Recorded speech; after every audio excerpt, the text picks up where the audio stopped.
All right. So welcome on stage, Christophe. Great to have you here. Thanks. Great. Thanks for listening to the demos. Maybe before we really start discussing investing in deep tech, please tell the people who you are and what you do. Well, originally I was an entrepreneur in the late 90s, and then did another company, my first company in virtual reality actually, which was deep tech. We were very deep into it. And I learned the first lesson, which is timing is as important as the depth of tech.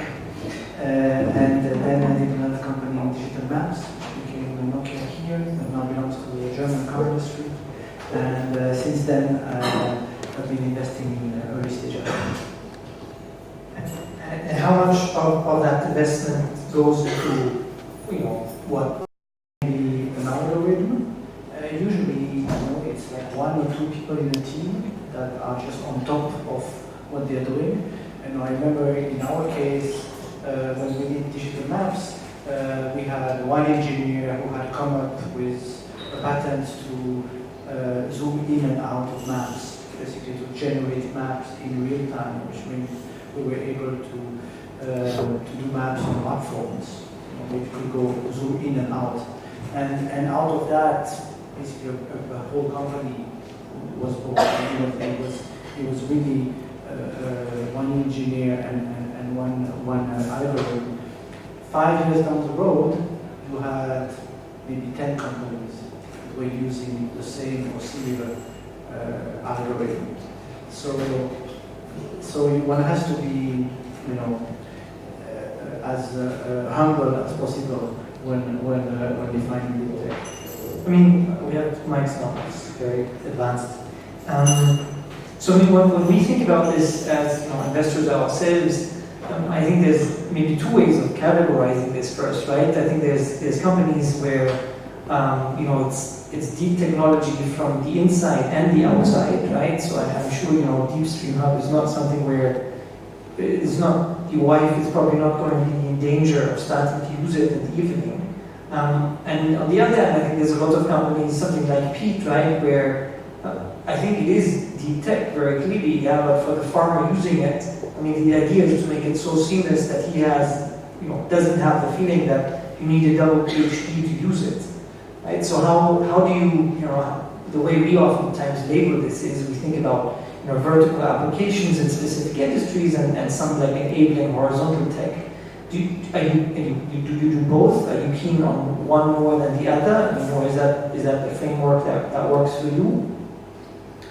So I think that my experience has been that I've seen it in the past, and this was a number of companies, especially in Europe, that were so focused on the tech that they forgot the usability and unfortunately 80% of the success relies on either your ability to sell a product or in the case of consumer-facing application, usability and UX. So when we look at consumer-facing or even B2B consumer-facing application, I've taken a careful, skeptical approach to the value of a patent or an algorithm. It is something completely different. For instance, in the case of Pete, which is a company I'm deeply involved with. In this particular case, it's not even the AI. And the reason why this company is so powerful is because they hold the data set.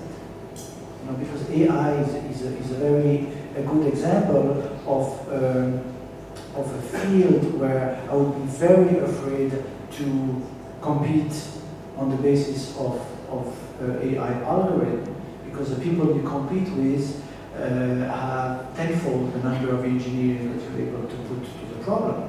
So you really have to ask twice whether the dynamic of the market will mean that the comparative advantage that you have today is still going to be an advantage 5 years down the road.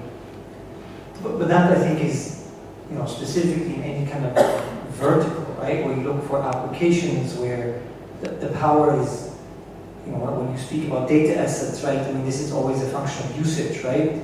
Pete doesn't build a data asset if it doesn't have usage. It doesn't get usage if it doesn't have, if it's not usable for the farmer in a field in India, as we learned. So I guess that's where you come back to its product as using deep technology. Still, I mean, we heard 2 companies here today where, where the product already is something that is only for very, very technical users. Is that something you guys touch or you like, or? Yes, yes, of course. But again, in these cases, it's sometimes even more difficult to understand the dynamic of the market.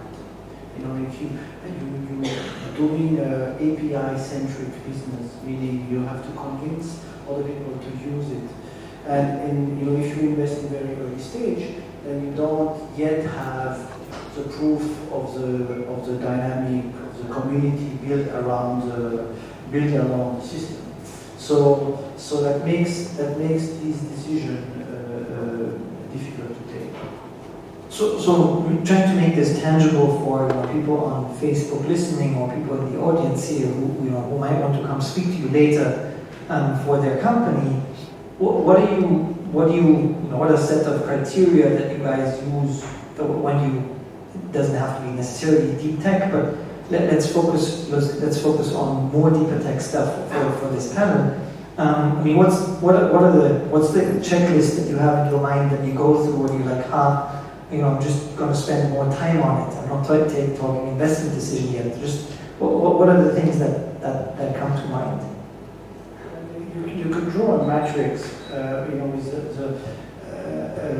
the dimension being how fundamental is the problem you're solving.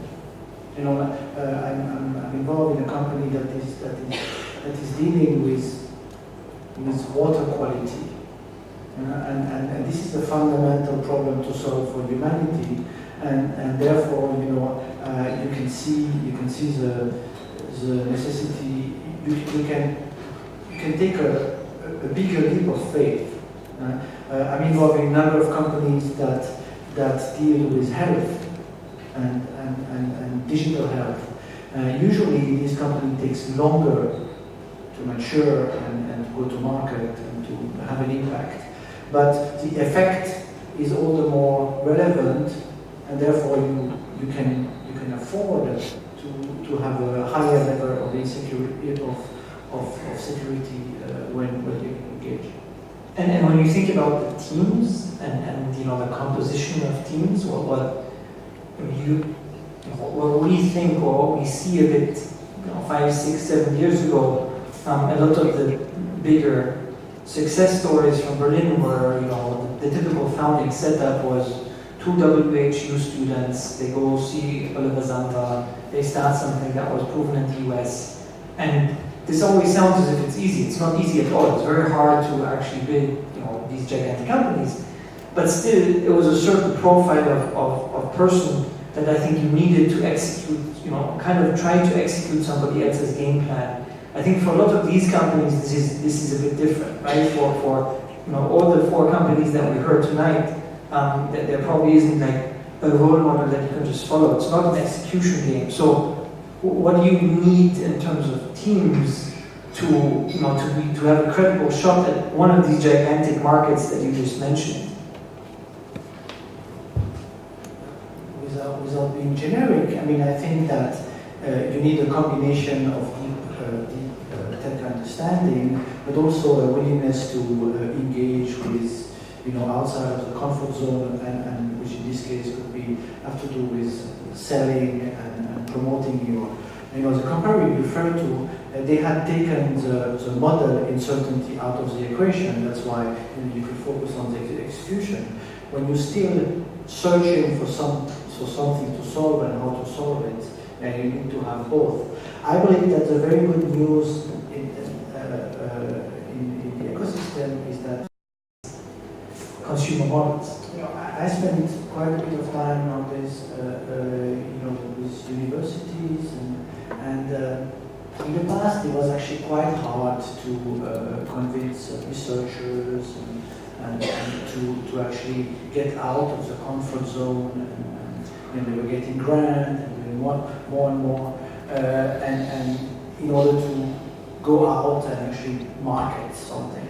And I feel I've seen in the last few weeks, so some young academics, young researchers who are absolutely switched on, and doing mesh network, software for robotics, and I think this is a future wave that you see. Have we seen enough of this in Berlin?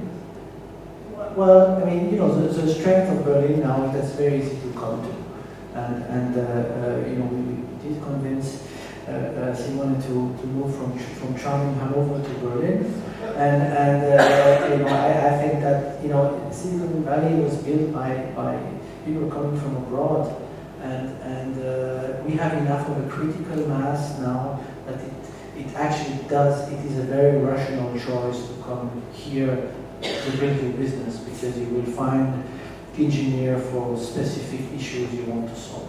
Doesn't mean that you have to, but it's clearly an option. Agree, and I also think that this is probably the strongest aspect, right? We don't necessarily, it's going to take a while, or we probably will never have a Stanford and MIT in Berlin, but maybe we don't need that. Maybe this is just people are leaving San Francisco because they realize it's impossible to live there with the wife and 2 kids. It's, you need to earn a fortune. And if they feel like settling here, this is great. Actually, I was just wondering, I don't think any of the founders or the people who definitely here today actually came from Berlin, right? This is great proof for exactly that. I think if you look at the level and the quality of the talent, we should stop thinking that it's not here. It's always been here. We have ETH, EPFL, Aachen, Munich, and so this is not the issue. The issue is mobilizing this strength. The issue has been the support system. There's been like 100-fold less money going into new ideas, and this is thankfully slowly changing, and I think we'll see the fruit of that evolution. By no means was I trying to poo on Berlin. I just, we had one company we asked to demo. They are Stuttgart based. They do like labeling for imagery for essentially that is then used by car manufacturers. And they said we tried Berlin and we couldn't hire here. And I don't think this is actually true. You have a number of portfolio companies that have actually hired from the US, right? They managed to get people to move here. So, I think I agree, we should all stop complaining. Is it fair, if we open this up for questions from the audience in a second, but is it fair that you, or would you agree that the founders complain, hey, we still don't have investors who get this stuff, who like this? Is this still true here in Berlin? I mean, do you have, in seed and angel, do you have, for more tech-driven, more wacko sounding ideas, do you have the infrastructure or people backing these companies? No, I think the support system is slowly building up, and there is, I think at the seed level, as always, it's always been easy to find something you can finance for the few hundred thousand. Where things get more delicate is at the A round and B round. Thankfully, there are a few new good funds that have opened shop in the city, but it's still a long way to go. There's I think 3 or 4 times less money here than in Paris, 5-6 times less than in London, and I think it's a little bit of an unnatural state of affair. That's why you and me work every day, right? All right, and opening up for audience questions. Do you still have more mics? Yes. A question for both of you as investors, and maybe not for your own portfolio companies, but for the investment community in general. It seems clear that the new data protection regulations, the GDPR and the upcoming e-privacy regulation, are not just compliance challenges like HIPAA or PCI DSS, but that they mark a fundamental change in the business environment, the way in which companies have to operate and navigate that space. Are you seeing GDPR or this shift in the environment, are you seeing it reflected in the pitches that you're getting? Or on the other side, is it reflected in the way that you evaluate the pitches that you're getting? So, when it's come to privacy, I think the problem has been here way before. I think that there has been a certain the attitude to privacy. I think has been a hindrance to innovation in Europe for a very long time. And I don't know where it came from. No one could ever give me a rational explanation. But people have stopped experimenting in a way because of a perceived fear of privacy breach. And meanwhile, we've lost privacy nonetheless. So I'm not sure I'm fully qualified to answer your question. Generally speaking, I will not deal. I look for venture that have a global reach, so I feel a little bit less impacted. But it can be that it's going to be. It doesn't sound like it's going to be very positive for the innovation ecosystem. So now, and to be honest, I don't spend obsessive amounts of time about or around this. I think if you don't touch certain industries, right? If, for example, if you don't do ad tech, also, then some of these things are a bit less relevant for you. We just generally don't invest in these companies, so it's a no, not because of that. It's a no long before.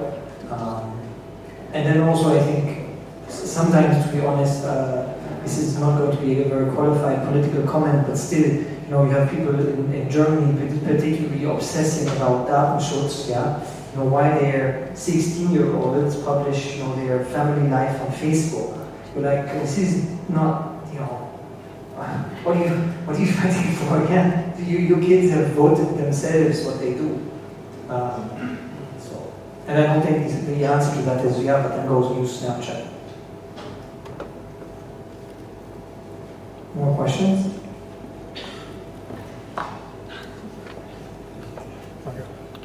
So also a question to both of you.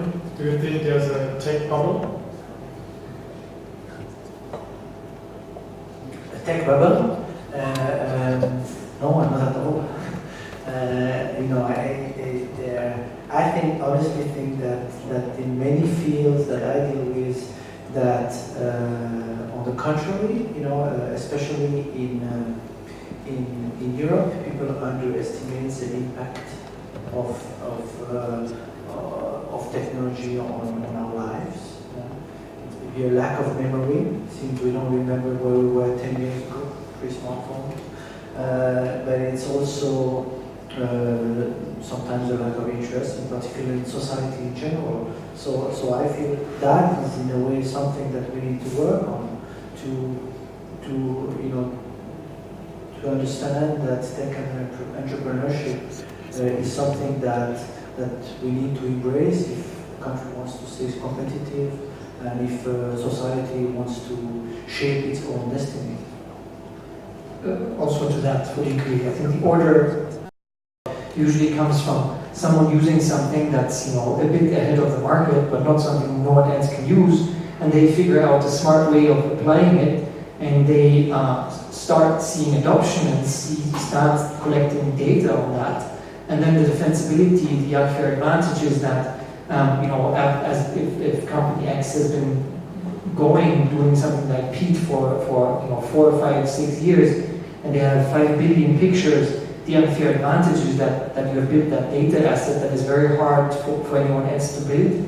And after having built that data asset, the quality of your service is oftentimes so much better than that of any new company coming in. So, I don't know if this is what you're alluding to, but what is clearly, let's say, a change of landscape is the dominance of a few players, social network, search engine, Amazon, and this definitely impacts investment decision, because for a while there was a trend where some of these companies, they would buy companies that were in the periphery. I think more and more what is happening is that it's a bit of a vortex, and these are very well managed companies that are very quick to react to some kind of innovation that you may think you've come up with a unique way to swipe right or left. These are absolutely non-defensible things to do, and I would not encourage anyone to do things that are too close to what Facebook or Google is able to do by themselves. That is clearly something that is a part of the landscape and impacts on investment decisions. Was that where you wanted to go, or not quite? Yeah, a little bit, but not only the Facebooks and the Googles. So if we are looking in the corporate landscape here in Germany, so from my perspective, I see more and more corporates developing or cloning in the B2B sector. So I'm more focused, solutions from startups, and then they of course the startups. It's not only Bosch and Emmy. There are tons of, or not tons, but there are a lot of problems from the past. So, I'm not investing as long as Christophe has been investing, but my short answer to that is, I think it's great, it's really fantastic that you see that we all speak about something like in Germany, corporates are starting to build technology. Because 6, 7, 8 years ago, in the former fund I worked with, people were always advertising, we sell 80% of all our startups to US buyers. And that was because no German company or very few European companies were excited at all at everything that was happening in tech in Europe. So I don't think it's bad that they start trying to get their feet wet. If we don't see them getting their feet wet, they are not excited by this, and if they're not excited by this, they won't start buying companies. And it's very hard to just build companies in Europe and always hope that eBay and Amazon is going to buy you over here, right? So I think this is very good for the ecosystem. And then also as an entrepreneur, I mean, typically you are like 100x faster than someone at Bosch, right? So here, this side. In Germany, we have wider, spreading the idea of a kind of unconditional basic income, Bedingungsloses Grundeinkommen. But I've never heard of something like unconditional basic venture capital. So, which maybe makes sense because you need some kind of metrics in order to select companies. Could you talk about the metrics that you usually use?